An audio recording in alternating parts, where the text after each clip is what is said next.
তথ্য যাচাইকারী প্রতিষ্ঠানকে নির্বাচন কমিশনের সার্ভার থেকে নাগরিকের পুরো তথ্য দেবে না নির্বাচন কমিশন। নাগরিক গুরুত্বপূর্ণ তথ্য ফাঁস রোধে এই সিদ্ধান্ত নেওয়া হয়েছে বলে জানিয়েছেন জাতীয় পরিচয় নিবন্ধন অনুবিভাগের মহাপরিচালক ASM হুমায়ুন কবির। অনুমতি ছাড়া যে কোনো প্রতিষ্ঠান পরিদর্শন করতে পারবে এমন একটি কমিটিও ইসি গঠন করবে বলে জানান তিনি। রাসনা দাসের রিপোর্ট।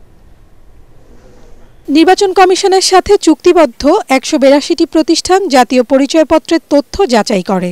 সাম্প্রতিক সময়ে এইসব প্রতিষ্ঠানের কোনোটির বিরুদ্ধে তথ্য ফাঁসের অভিযোগ উঠেছে। তদন্ত চলছে ৫টি প্রতিষ্ঠানের বিরুদ্ধে। গেল সপ্তাহে তথ্য ফাঁস রোধে এইসব প্রতিষ্ঠানের প্রতিনিধিদের সঙ্গে মতবিনিময় করে নির্বাচন কমিশন।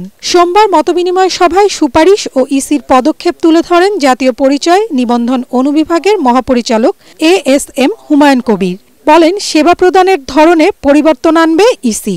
আমরা এখন ওনাদেরকে দুইভাবে সেবা দিয়ে থাকি। এটা হচ্ছে APA সিস্টেমে, যেটা ডাইরেক্ট ওনারা আমাদের সাথে অনলাইনে যুক্ত থেকে কাজ করতে পারেন। আরটা হচ্ছে পোর্টাল সিস্টেমে, অর্থাৎ ওই যে আপনার NID নাম্বার এবং ব্যক্তির জন্ম তারিখ দিলে পোর্টালে এই তথ্যগুলো ভেসে আসে। ওনারা যখন এই দুইটা ইনপুট দিলে এই তথ্যগুলো ওনাদের কাছে চলে যেত, তখন ওনারা যাচাই করত। আমরা এখন যেই জায়গাটায় যেতে চাচ্ছি সেটা হচ্ছে যে ওনারা ইনফরমেশনটা দিবে আমাদেরকে, দিলে আমরা ওটা ম্যাচ অথবা নো ম্যাচ অথবা ইয়েস বা নো এটা আমরা বলে দেবো, অর্থাৎ যাচাইয়ের কাজটা আমাদের এন্ড থেকে হবে।